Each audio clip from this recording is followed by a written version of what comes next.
Sahabat tani, biasanya tanaman padi di usia 15 hari, atau 20 hari ke atas seperti ini, terkadang gulmanya banyak sekali, dan rata-rata didominasi oleh berbagai jenis gulma pengganggu. Nah, selama beberapa musim terakhir, kami tidak pernah menggunakan herbisida di kedua lahan ini. Kami juga tidak pernah matun ataupun mencabut rumput. Kami hanya menggunakan teknik ini, dan hasilnya seperti apa yang Anda lihat, padi sudah tumbuh besar, tapi masih tetap bebas dari gulma. Dan ini akan terus berlanjut sampai selesai panen, tidak akan ditumbuhi rumput sama sekali.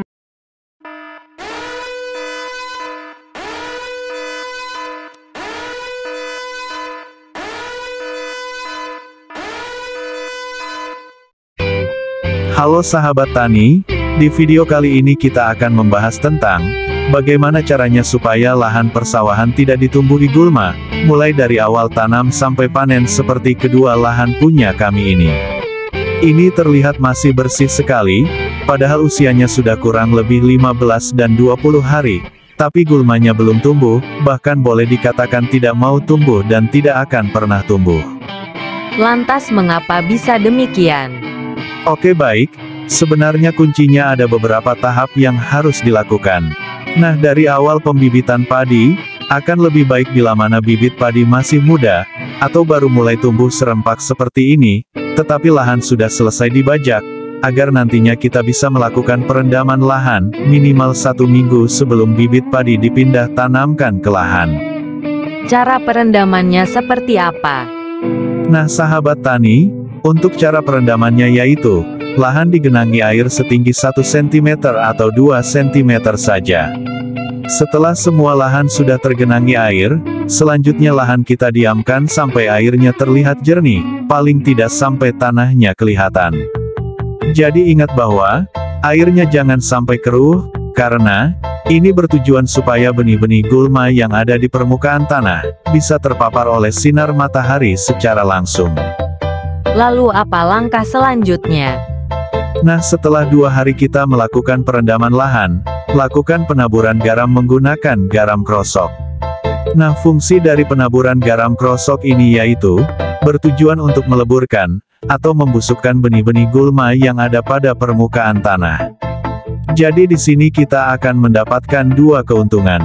Yang pertama, kita menghentikan pertumbuhan gulma dari benih-benih yang ada di tanah. Lalu keuntungan yang kedua, kandungan mineral pada garam ini bisa bermanfaat untuk diserap oleh tanaman padi nantinya. Berapa banyakkah garam yang dibutuhkan? Serta bagaimana cara penggunaannya? Sebelum kita lanjut ke cara penggunaannya, untuk Anda yang belum pernah mengaktifkan tombol subscribe-nya, ada baiknya jika Anda klik sekarang, karena fitur subscribe ini berfungsi untuk membantu Anda saat melakukan pencarian suatu video, supaya algoritma YouTube dapat menampilkan video sesuai dengan apa yang Anda cari. Baik, jika sudah, kita lanjut. Nah sahabat tani, setelah 2 atau 4 hari Anda melakukan perendaman lahan, Anda lakukan penaburan garam sebanyak 10 kg secara merata pada lahan dengan luasan 2000 meter, atau 50 kg per 1 hektar.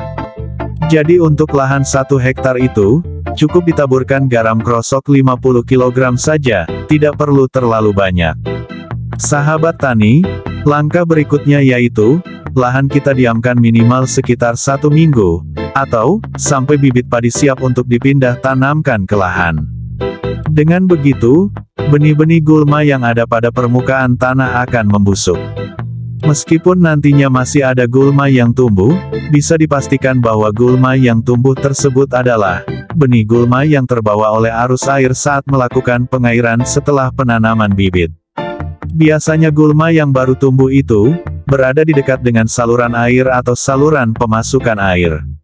Tetapi pada bagian area tengah persawahan, biasanya tidak akan ditumbuhi gulma. Menggunakan garam untuk membunuh gulma merupakan solusi yang umum dilakukan sendiri. Hal ini tidak bisa disangkal lagi, karena garam mengandung natrium klorida yang dapat mengikat air.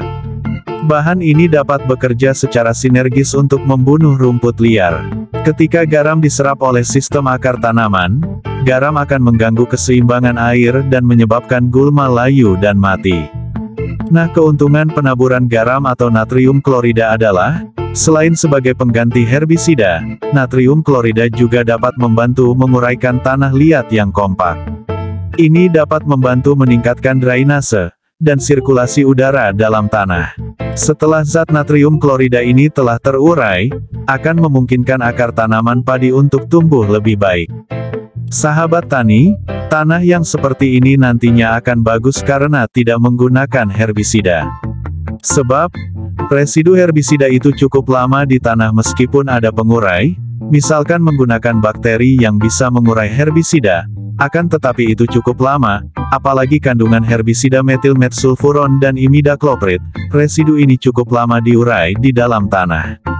Nah sahabat tani, ini perlu Anda ingat, meskipun garam bisa menggantikan herbisida dan bermanfaat untuk tanaman padi, bukan berarti tidak ada dampak negatifnya.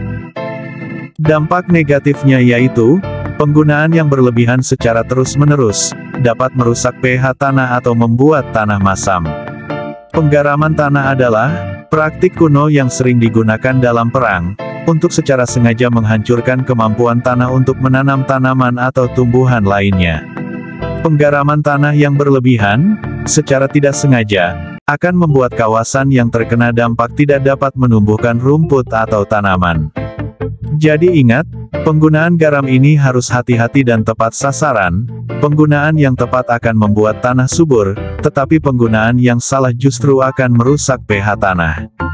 Selama beberapa musim terakhir, kami memang tidak menggunakan herbisida di kedua lahan ini. Kami hanya menggunakan teknik ini dan hasilnya seperti yang Anda lihat, padi sudah besar masih tetap bebas dari gulma. Namun cara ini kami tidak begitu sarankan untuk Anda terapkan tanpa adanya bimbingan, dikarenakan teknik ini cukup beresiko pada tanaman maupun pada lahan. Jika Anda mau menggunakan teknik ini, sebaiknya Anda lakukan pemberian pupuk kompos atau lakukan pengapuran setelah panen, minimal 1 kali 1 tahun, untuk menetralkan serta mempertahankan pH tanah. Anda bisa menggunakan kapur dolomit, karena kapur dolomit ini mengandung kalsium oksida dan magnesium oksida yang sangat bermanfaat bagi tanaman padi. Selain itu, dolomit dapat menetralkan keasaman tanah, meningkatkan pH tanah, menjaga ketersediaan unsur hara mikro, memperbaiki struktur tanah, menekan pertumbuhan hama dan penyakit, meningkatkan populasi mikroba, menetralkan unsur kimia dan masih banyak lagi. Semoga informasi ini bermanfaat dan sampai jumpa di video berikutnya. Salam sukses.